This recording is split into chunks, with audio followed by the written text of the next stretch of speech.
Hey everyone, so today we're going to look at Operencia. Just like the other videos in this series, this is not a full review.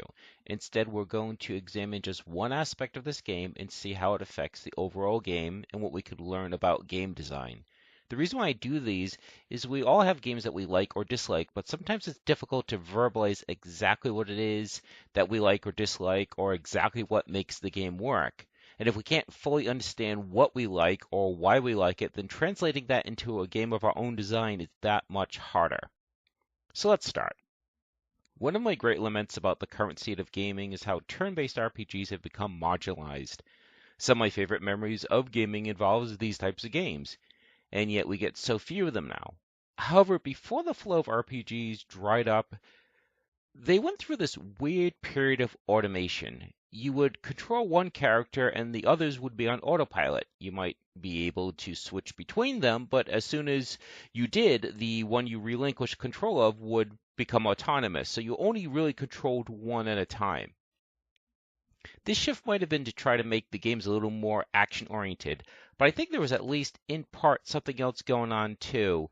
And I think there was a misunderstanding on the part of the developers.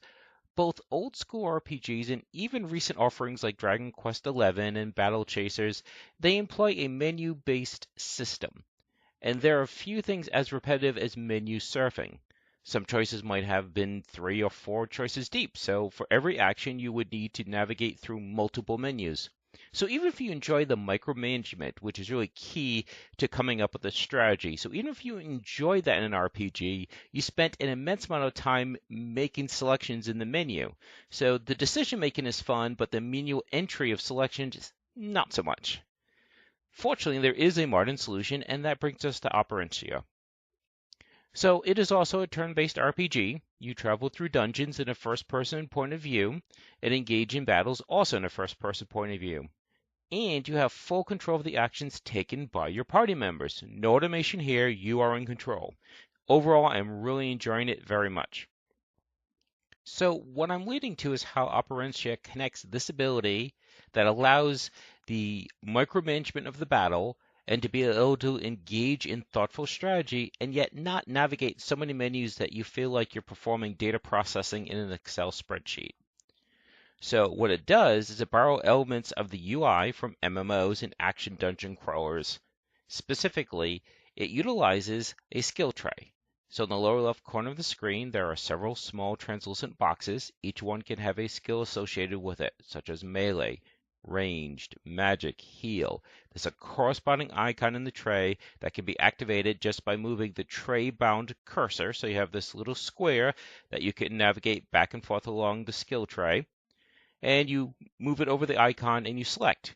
So you've got the best of both worlds. You have that micromanagement and granular approach to decision making, and you still have the ability to give those commands without clunky menus getting in the way. Also, the skill tray is contextual. So as the turn changes from one character in your party to another, the icons in the tray automatically update to match that character.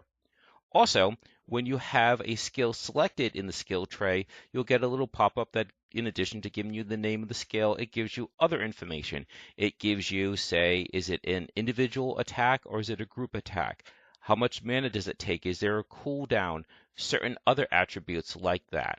And while all this might seem like it's common sense and that I'm kind of stating the very obvious, if I'm stating the very obvious, then why do games not do this? Like I said, Dragon Quest XI.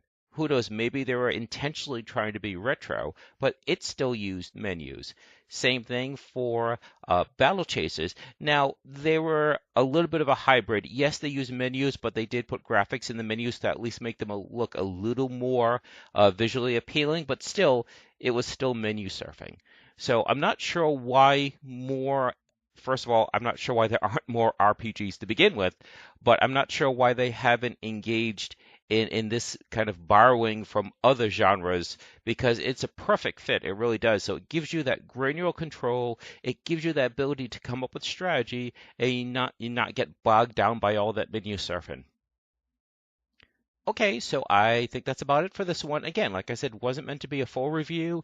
We're just looking at how one aspect of the game really kind of ties this together and really binds the game into a more cohesive package. So, all right, so I hope this does it. I hope you found this interesting and look forward to seeing you in the next one.